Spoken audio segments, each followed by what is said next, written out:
Hello everyone, welcome to our YouTube channel Brahm Krishna institute of knowledge. मैं हेमंत आपका स्वागत करता हूं 28 मार्च 2025 के डेली करंट अफेयर्स में। तो डेली करंट अफेयर हम स्टार्ट करते हैं। तो चलिए हम पहली स्लाइड को देखते हैं। US tariffs opposition slam centres इन एक्शंस। तो यूएस, जो हमारे पास यूएस है, उन्होंने टैरिफ टैक्स लगाया है, तो उसके ऊपर अपोजिशंस ने क्या एक्शंस लिए हैं, सॉरी उसके ऊपर जो हमारी रूलिंग गवर्नमेंट है क्या एक्शन लिए हैं, ये अपोजिशन जानना चाहती है। एक्चुअल में हुआ क्या है, यूएस ने टैक्स लगा दिए हैं। यूएस ने टैरिफ्स मतलब टैक्स लगा दिए हैं किसके ऊपर, इंपोर्ट के ऊपर, जिसकी वजह से जो हमारे बिजनेसमैन हैं, जो हमारे पास बिजनेसमैन हैं, उनको चीजें मुश्किल हो रही है। यानी कि हमारी इकोनॉमी जो हो रही है वो अफेक्ट हो रही है। हम ज्यादा टैक्सेस दे रहे हैं एज कंपेरेटिवली जो चीजें वहां पर जा रही हैं, एज कंपेरेटिवली जो चीजें यूएस से हमारे पास आ रही है, उसी के ऊपर जो हमारी अपोजिशन है, जो हमारी अपोजिंग गवर्नमेंट है, अपोजिशन में गवर्नमेंट है यानी कि कांग्रेस, उसने ये कहा है कि भाई जो रूलिंग गवर्नमेंट है उसने इसके खिलाफ क्या एक्शन लिया है। अगर कोई एक्शन लिया है तो उसके ऊपर उनको पार्लियामेंट में बताना चाहिए था, उसके ऊपर कोई भी उन्होंने पार्लियामेंट में नहीं बताया है। तो जैसे कि बात कहूं कि जो हमारी निर्मला सीतारमण जी है, जो हमारी finance minister, union finance minister है, उन्होंने क्या बात कही है, उन्होंने एक बात कही है कि भाई जो यूएस है वो जो टैक्सेस बढ़ा रही है इंपोर्ट के ऊपर, इससे हमारे बिजनेसमैन को जो नुकसान हो रहा है उसके ऊपर हमने बात कही है। यूएस को कहा है कि ये हमारे इकोनॉमिक रिलेशंस को खराब कर रहा है, और इसके ऊपर हमारी बात भी चल रही है, और अभी से ही नहीं चल रही है, 2023 से चल रही है, बहुत टाइम से चल रही है, और यह एक बहुत ही सेंसिटिव इश्यूज है और इसको हम बड़े अच्छे से ध्यान से डील कर रहे हैं। तो इसके ऊपर उन्होंने क्या कहा है कि हम जो हमारे इंडियन बिजनेसमैन है यानी कॉर्पोरेशन वर्ल्ड के जितने भी लोग हैं उनके लिए हम क्या कर सकते हैं, वो यूएस से आने वाला जितना भी इंपोर्ट का सामान होता है, यानी कि यूएस से जो आप यूएस को इंपोर्ट करते हैं, यूएस ने उसके ऊपर ड्यूटी लगाई है, टैक्सेस लगाए हैं, और जो यूएस से आने वाले जितने भी सामान है उसके ऊपर जो टैक्सेस है, जो इंपोर्ट है, जो टैरिफ है, वो इंडियन गवर्नमेंट ने कम कर दिए हैं। उन्होंने कहा है कि अब हम कम कर रहे हैं। तो 5 to 6% जो कि नेग्लिजिबल के है, 8% जो कि नेग्लिजिबल के बराबर है, वो कर दिया है। उसने कहा है कि इससे जो हमारे बिजनेसमैन है उनको बेसिकली प्रॉफिट होएगा, या उनको मुनाफा होना स्टार्ट होगा, या वो उनके ऊपर इस चीज का ज्यादा इफेक्ट नहीं पड़ेगा जिससे वो एक्सपोर्ट कर रहे हैं। तो इसके ऊपर पी चिदम्बरम जी जो कांग्रेस के लीडर हैं, वो क्या कहते हैं, वो ये कहते हैं कि what is the government response, इसके खिलाफ गवर्नमेंट का क्या रिस्पॉन्स है, what is the Indian response, and there has been no statement of policy, no discussions in parliament, no consultations with opposition parties, and the government is holding a card close to its chest, and if it has any card at all, कि अगर उनके पास कोई भी schemes है, कोई भी plans है, या कोई भी कार्ड है, तो गवर्नमेंट उसको अपनी छाती से लगाए हुए है, वो हमें दिखाना नहीं चाहती है। एक्चुअल में जो निर्मला सीतारमण जी है, जो गवर्नमेंट है यानी कि रूलिंग गवर्नमेंट है, उसको पार्लियामेंट के अंदर अपोजिशन के सामने ये सारी चीजें डिस्कस करनी थी। उसके भी आप निर्मला सीतारमण जी क्या कहते हैं, that we have been doing things from 23, तो 2023 से हम ये कर रहे हैं, steadily every year new items are being bought in keeping in mind and Atmanirbhar Bharat for the requirement of the development India, and this is an ongoing process। तो आत्मनिर्भर भारत के लिए कई चीजें हैं और इसके लिए इंडिया कर रही है। उनको भी पता है कि आत्मनिर्भर भारत हमें बनाना है, जो कि बिजनेसमैन से ही बनेगा, और उसके लिए भी इंडियन गवर्नमेंट तैयार है और काम कर रही है, और ये ऑनगोइंग प्रोसेस है, बहुत टाइम लगेगी ये प्रोसेस और चलेगी, and it has nothing to do with today's global situation. तो टुडेज ग्लोबल सिचुएशन के अंदर हम इसके बारे में कुछ भी नहीं कर सकते हैं। तो आई होप आज की खबर आपको ये चीज समझ में आई होगी कि यूएस गवर्नमेंट ने जो टैरिफ है वो बढ़ा दी है, क्योंकि यूएस जो है ग्लोबली अब कोल्ड वॉर के साथ चीजें चलना चाहता है और वो अपने ट्रेड्स को आगे बढ़ाना चाहता है, क्योंकि डोनाल्ड ट्रंप जी है, आपको भी पता है, वो एक अच्छे बिजनेसमैन है, जिनसे कि अब तो इलोन मस्क भी उनकी पार्टी के अंदर उनकी गवर्नमेंट का एक हिस्सा बन गए हैं, जो कि एक बेहतरीन बिजनेसमैन एक और है। तो यहाँ पे सारी चीजें टैक्सेशन के ऊपर आ रही है। आफ्टर, अगर आई होप आपको इसे समझ में आई होगी। चलिए अगर हम स्लाइड पे बढ़ना स्टार्ट करते हैं अपनी, that is Tamil Nadu adopts resolutions against Waqf amendment bill. तो तमिलनाडु ने अडॉप्ट किया है रिजोल्यूशंस अगेंस्ट वक्फ बिल अमेंडमेंट बिल। तो उन्होंने कहा है कि हम ठीक है अमेंडमेंट जो वक्फ बिल है जो अमेंडमेंट है वो करेंगे, लेकिन आपको एक दो चीजों में क्या करना पड़ेगा, क्या करना चेंजेस करने पड़ेंगे। एक्चुअल में मैंने पिछली क्लास में भी आपको इस बारे में पढ़ाया था कि हमारे पास वक्फ है क्या। वक्फ एक चैरिटेबल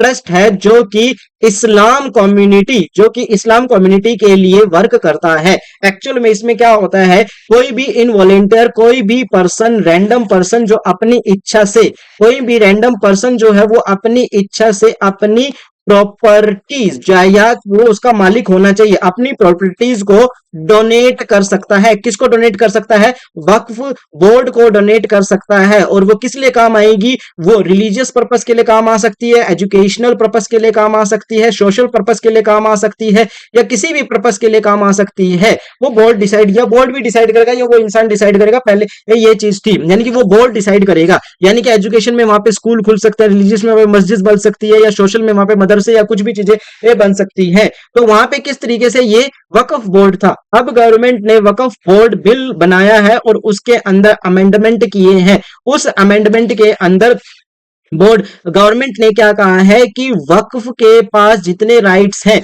उसके हिसाब से वक्फ जो भी काम कर रहा है उसमें ट्रांसपेरेंसी नहीं है। उस ट्रांसपेरेंसी के हिसाब से इंडियन गवर्नमेंट उसके अंदर एंटर करना चाहती है और उनके पास किसी चीज की अकाउंटेबिलिटी भी नहीं है, यानी कि वो जवाबदेह नहीं होते जब भी हम उनसे कुछ भी चीज पूछते हैं। तो इंडियन गवर्नमेंट इसके ऊपर आना चाहती है और वो क्या रही है कि सेक्शन 40 के हिसाब से वो ये कहती है कि अब जितना भी बिल ट्रांसफर्स होगा, the authority of identify Waqf properties from the board to the government violating religious freedom under. Basically ये क्या कहना चाह रहा है, इसमें ये कहना चाह रहा है कि ये एक्ट ये बता रहा है, यानी कि सेक्शन इस एक्ट का जो बिल आया हमारे पास, कौन सा बिल आया है, जो वक्फ अमेंडमेंट बिल आया है 2024, उसके अंदर एक सेक्शन 20 से एक सेक्शन 40 है। सेक्शन 40 क्या कहता है कि अब से वक्फ बोर्ड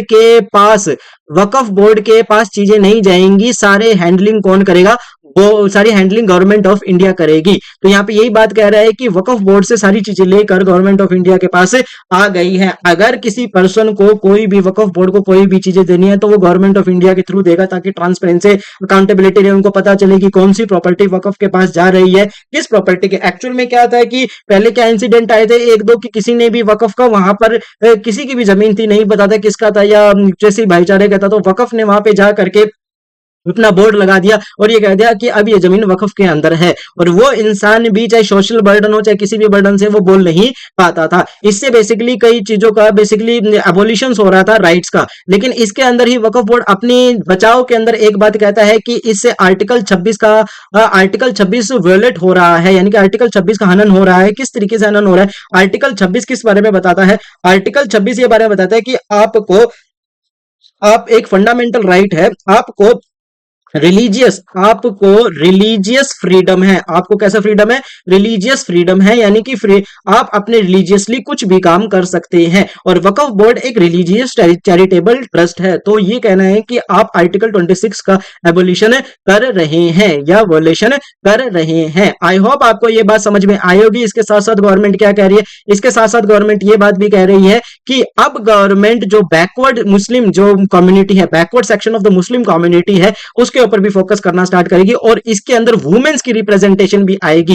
एक्चुअल में मुस्लिम कम्युनिटी में मोस्टली क्या है कि वुमेन्स की रिप्रेजेंटेशन किसी भी इंस्टीट्यूशंस में नहीं है या किसी भी कम्युनिटीज में किसी भी कमेटी में नहीं है, जो कि मुस्लिम कमेटी या मुस्लिम इंस्टीट्यूशंस हमारे पास होते हैं। उसके ऊपर ही इंडियन गवर्नमेंट कह रही है कि अब मुस्लिम्स में वुमेन को भी आगे बढ़ाया जाए और वुमेन एम्पावरमेंट भी कहा जाए। आई होप, देखते हैं बच्चों की कितना ये सही है कितना नहीं है। तो आई होप ये बातें आपको समझ में आई होगी। तो तमिलनाडु के सीएम ने ये बात कही है। तो नेक्स्ट हम जाते हैं, court allows disposal of remaining Union Carbide's toxic waste at Pithampur. Actual में ये बहुत इंपॉर्टेंट न्यूज है बच्चों। किस लिए बहुत इंपॉर्टेंट न्यूज है? ये जो यूनियन कार्बाइड है, ये यूनियन कार्बाइड हमारे पास है क्या? ये यूनियन कार्बाइड यूनियन कार्बाइड हमारे पास है क्या? यूनियन कार्बाइड एक्चुअल में जो भोपाल भोपाल गैस ट्रेजेडी थी, भोपाल गैस ट्रेजेडी थी, भोपाल गैस ट्रेजेडी के अंदर जो वेस्ट निकला था, भोपाल गैस ट्रेजेडी के अंदर जो वेस्ट निकला था, जो कि 328 टन है, 328 टन है, उसी के डिस्पोजल की बात कर रहे हैं। और जो एमपी गवर्नमेंट है वो ये कह रही है कि 72 डेज के अंदर ये डिस्पोजल हो जाएगा। एक्चुअल में ये एक बहुत ही टॉक्सिक वेस्ट सब्सटेंस है जो कि एनवायरनमेंट के ऊपर हार्मफुल इफेक्ट भी डालेगा। तो चलिए कुछ चीजें हम भोपाल गैस त्रासदी के या भोपाल गैस ट्रेजेडी के बारे में हम देख लेते हैं। देखिए भोपाल गैस ट्रेजेडी जो है बहुत इंपॉर्टेंट है, बहुत बार इससे पेपर में आना स्टार्ट होता है। भोपाल गैस ट्रेजेडी हुई कब थी? ये हुई थी 3 दिसंबर 1984 को होना स्टार्ट हुई थी। कहां पर हुई थी?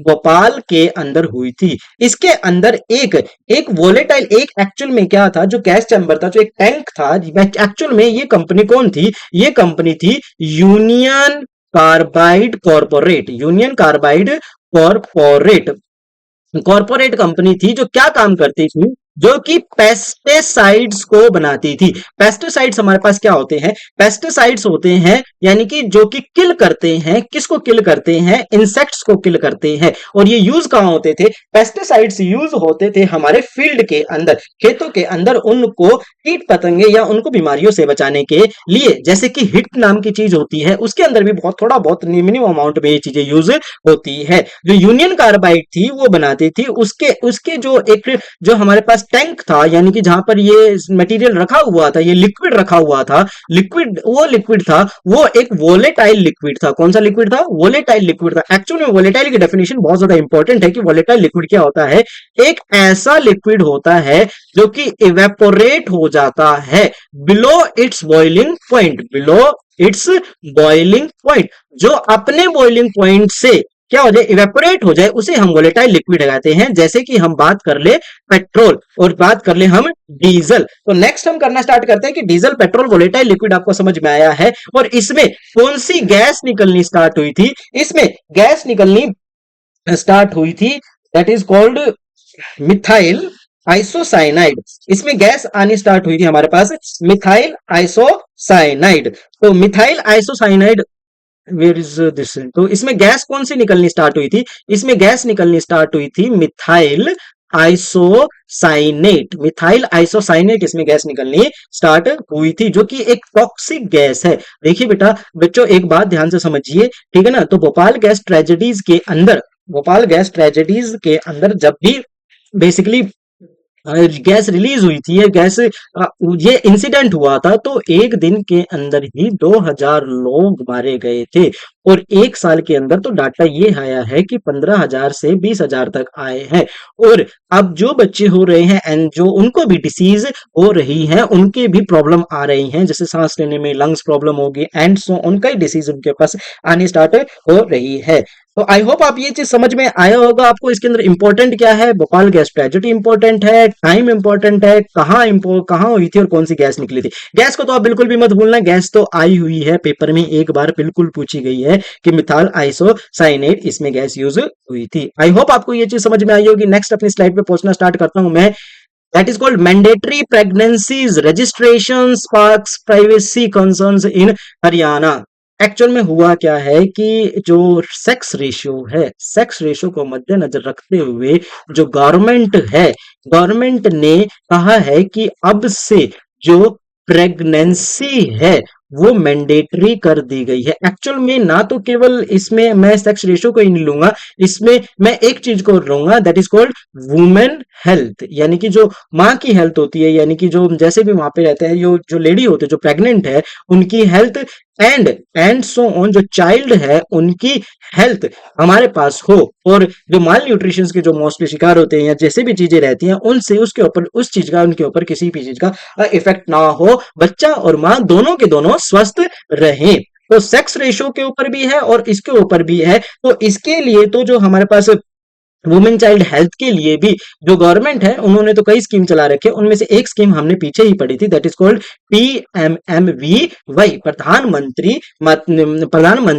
मातृ वंदना योजना। प्रधानमंत्री मातृ वंदना योजना या मातृ वंदना योजना जो हमारे पास है, उसके अंदर होता क्या है, उसके अंदर 5,000 रुपए स्काई फंड मिलना या फंड मिलना स्टार्ट होता है, जिसके जो की इंस्टॉलमेंट में मिलता है, पहले 1,000 रुपए, उसके बाद 6 महीने बाद 2,000 रुपए, उसके बाद 6 मंथ बाद 2,000 रुपए मिलता है। अगर आपको इसको और अच्छे से समझना है तो पीछे मैंने वीडियोस में कवर किया हुआ है। हुआ कब था ये, 1 जनवरी 2017 को आई थी PMMYV। तो हमने सेक्स रेशियो के ऊपर बात करी, तो सबसे पहले तो हम सेक्स रेशियो पढ़ लेते हैं। What is sex ratio? It is the number of female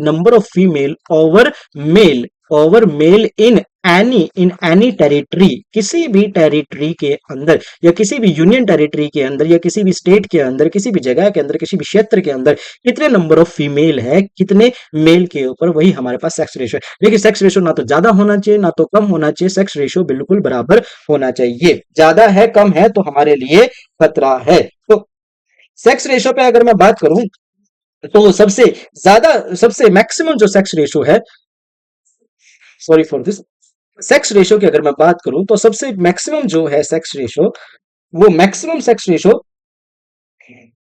sex ratio किसका है? मैक्सिमम सेक्स रेशो केरला का है, जो कि कितना है, 1,084 फीमेल के ऊपर कितनी है, 1,000 मेल है। ये बिल्कुल ध्यान रखे। और मिनिमम हमारे पास किसका है? मिनिमम हमारे पास दमन एंड दीव का है।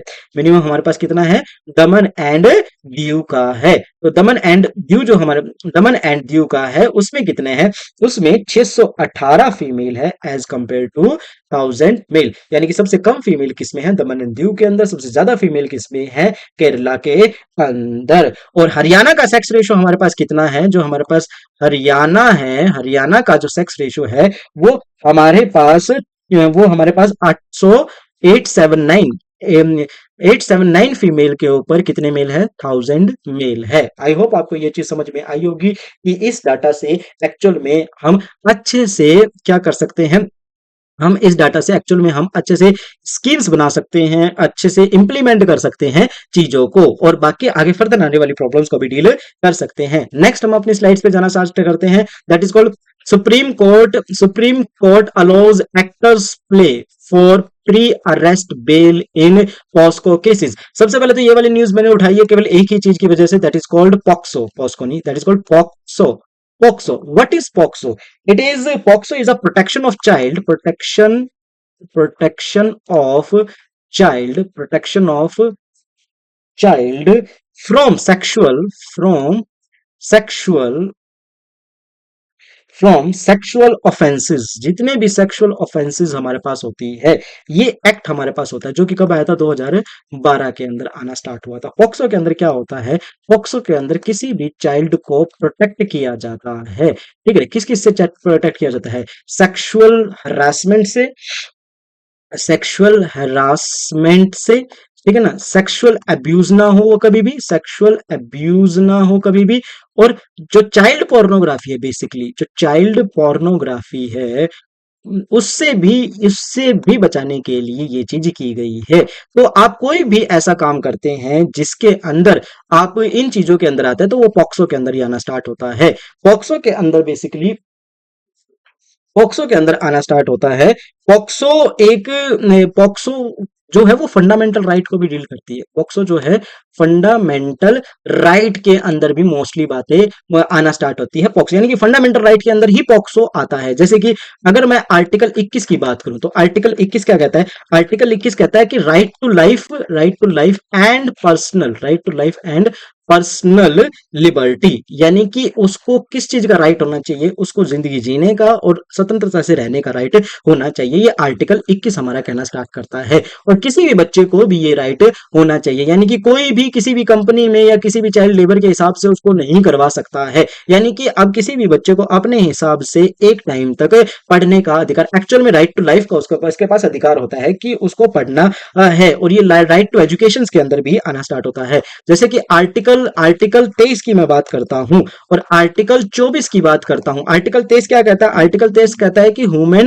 ट्रैफिकिंग नहीं होनी चाहिए, यानी कि ह्यूमन ट्रैफिकिंग भी एक कानूनी अवैध है। ह्यूमन ट्रैफिकिंग किस तरीके से, देखिए, कोई भी किसी को जबरदस्ती किसी भी काम के लिए नहीं लेके जा सकता है, या उसको एक जगह से दूसरे जगह पर ट्रांसपोर्ट नहीं कर सकता है जबरन। तो ये आर्टिकल 23 है, किसी भी बच्चे को आप कैसे भी जबरदस्ती कहीं पर भी नहीं लेके जा सकते हैं, ये पॉक्सो के अंदर आना स्टार्ट होता है। और आर्टिकल 24 जो अगर मैं बात करूं तो वो चाइल्ड लेबर को बताता है। किसको बताता है? चाइल्ड लेबर को बताता है। और चाइल्ड लेबर को आपको पता ही है, एक चाइल्ड लेबर के बारे में एक बिल्कुल ध्यान देखिए कि कभी भी कोई भी हजार्डियस वर्क, यानी कि जो ऐसे खतरनाक काम है, वो किसी बच्चे को नहीं करवा सकते हैं, नंबर 1। और नंबर 2 क्या है कि किसी भी बच्चे को काम आप स्कूलिंग आवर्स के अंदर नहीं करा सकते हैं। जो उसका स्कूलिंग आवर्स है ना, तो उसके अंदर आप नहीं करा सकते। आपको अगर काम कराना है, चाइल्ड लेबर करानी है, तो वो चाइल्ड लेबर सबसे पहले तो आई थिंक मेरे हिसाब से 12 साल से या 14 साल से अबव ही करने के लिए अलाउ है। और वो भी 14 साल से अबव भी करने के लिए क्या अलाउ है कि वो भी हजार्डियस वर्क नहीं करेगा,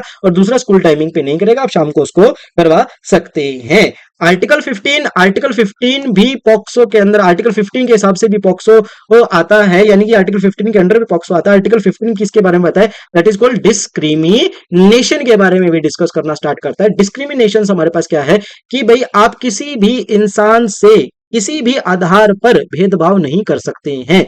जैसे आप किसी भी, जैसे कि अगर नॉर्थ साइड वाले हैं, वो साउथ साइड वालों से किसी भी आधार पर भेदभाव नहीं कर सकते हैं। ये आर्टिकल 15 हमें कहता है। न जाति के आधार पर, न क्षेत्र के आधार पर, न भाषा के आधार पर, न धर्म के आधार पर आप कभी भी किसी से नहीं कोई भी भेदभाव नहीं कर सकता। और दूसरा आर्टिकल 15 ये कहता है कि सभी को इक्वल राइट मिले हुए हैं हर जगह पर जाने के। आर्टिकल 15 आपको शायद समझ में आया होगा। देखिए, चलिए और एक और बात बताइए, राइट टू एजुकेशन का आर्टिकल, ये आपके लिए होमवर्क है। यहाँ पे राइट टू एजुकेशन का जो कौन सा आर्टिकल है वो मेरे को बताना स्टार्ट करेंगे कि राइट टू एजुकेशन जो हमारे पास दिया गया, क्या वो एक फंडामेंटल राइट में आया है या नहीं आया है, उसके लिए एक्ट बनाए किस तरीके से, उसके बारे में आप मेरे को कमेंट में बताना स्टार्ट करेंगे। नेक्स्ट हम करना स्टार्ट करते हैं उगाड़ी बाइट। सबसे पहले तो उगाड़ी बाइट, उगाड़ी है क्या हमारे पास? उगाड़ी एक फेस्टिवल है। क्या? एक फेस्टिवल है। कहाँ मनाया जाता है? केरला के अंदर मनाया जाता है, आंध्र प्रदेश के अंदर मनाया जाता है, महाराष्ट्र के अंदर मनाया जाता है, और तेलंगाना के अंदर मनाया जाता है। क्यों मनाया जाता है? एक्चुअल में it is a new year for those states. कैसे न्यू ईयर है? ये माइथोलॉजी है कि इस दिन ब्रह्मा जी ने सृष्टि बनाना स्टार्ट किया था, यानी कि क्रिएशन को क्या किया था? स्टार्ट किया था, क्रिएशन स्टार्ट किया था इस दिन ये ब्रह्मा जी ने। और ये आता कब है? ये आता है चैत्र मास के अंदर आना स्टार्ट होता है, जो कि मार्च और अप्रैल के बीच में आना स्टार्ट होता है। इसके अंदर लोग आम की पत्तियां, आम से, फ्रूट से पूजा करते हैं, फ्रूट की पूजा करते हैं, फ्रूट डिस्ट्रीब्यूट करते हैं, स्वीट डिस्ट्रीब्यूट करते हैं, नाचना गाना होता है, एंड सो ऑन। ये बिल्कुल ध्यान रखेंगे। उगाड़ी फेस्टिवल किससे रिलेटेड है? न्यू ईयर से रिलेटेड है। कहाँ मनाया जाता है? साउथ साइड मोस्टली मनाया जाता है, ठीक है ना। माइथोलॉजी क्या है? ये वाली हमारे पास माइथोलॉजी इसके अंदर होनी स्टार्ट होती है। आई होप आपको ये चीज समझ में आई होगी। Ugadi festival it is important. Festivals हमारे वैसे भी आने स्टार्ट होते हैं, और जो न्यूज में होते हैं वही आने स्टार्ट होते हैं। हिस्ट्री इग्नोर्ड, कौन सी हिस्ट्री इग्नोर्ड है? दिल्ली के अंदर ये है हमारे पास, करोल बाग के अंदर यहाँ पे है द भूली भटियारी, भूली भटियारी का महल इन द सेंट्रल रिजिड फॉरेस्ट एरिया करोल बाग के अंदर भूली भटियारी का जो महल है वो हमारे पास है। सबसे पहले क्यों इंपॉर्टेंट है भूली भटियारी का महल? इसे इंपॉर्टेंट तो इसलिए है, देखिए ये कुछ दो तीन बातें इसके अंदर ध्यान रखेंगे। 14th सेंचुरी में बनाया गया है, और किसने बनाया है? फिरोज शाह तुगलक ने बनाया है। और आर्किटेक्ट कौन सा है? तुगलक डायनेस्टी जो है उसी की ही जो आर्ट है, तुगलक आर्किटेक्चरिंग जो है वही इसके अंदर यूज होने स्टार्ट हुई है। तुगलक आर्किटेक्चरिंग होनी स्टार्ट हुई है। भूली भटियारी का महल, कभी भी आ जाए कि भूली भटियारी का महल कहां पर है? दिल्ली के अंदर है भूली भटियारी का महल। किसी भी इंटरव्यू में पूछ लिया जाए, बनाया किसने था? फिरोज शाह तुगलक ने बनाया था। कब बनाया था? 14th सेंचुरी के अंदर बनाना स्टार्ट किया था। आई होप आपको ये चीजें समझ में आई होंगी आपको। हालांकि इस आर्टिकल के अंदर तो एक मिथ्स भी दिखाया गया है कि इसके अंदर भूत रहते हैं, इसके अंदर चीज रहते हैं। इन बातों के ऊपर हम नहीं जाएंगे, हम केवल एग्जाम पॉइंट ऑफ व्यू से इसको देखेंगे। तो 14 सेंचुरी के अंदर बना था, फिरोज शाह तुगलक ने बनाया था, ठीक है ना। और तुगलक आर्किटेक्चरिंग इसके अंदर यूज हो रखी है। तो चलिए, आई होप आपको ये चीजें समझ में आई होगी। आप प्लीज प्लीज सब्सक्राइब कीजिए, शेयर कीजिए और कमेंट कीजिए। जितने ज्यादा कमेंट करेंगे उतना ही आपके लिए आगे नई नई वीडियो आनी स्टार्ट हो जाएगी। और एक और चीज, इस चैनल के ऊपर अब एसएससी से रिलेटेड या बैंकिंग से रिलेटेड या जितने भी गवर्नमेंट एग्जाम्स हैं उनसे रिलेटेड भी वीडियो अपडेट होनी स्टार्ट होगी। करंट तो हमारा चल ही रहा है और मोस्टली करंट मैं कवर भी करवा रहा हूं। मेरे साथ बने रहिए, हो सके तो इसके नोट्स बनाइए। धन्यवाद। अपना ख्याल रखिए, अपनी फैमिली का ख्याल रखिए और अच्छे से जिए। Enjoy your days. धन्यवाद। Thank you.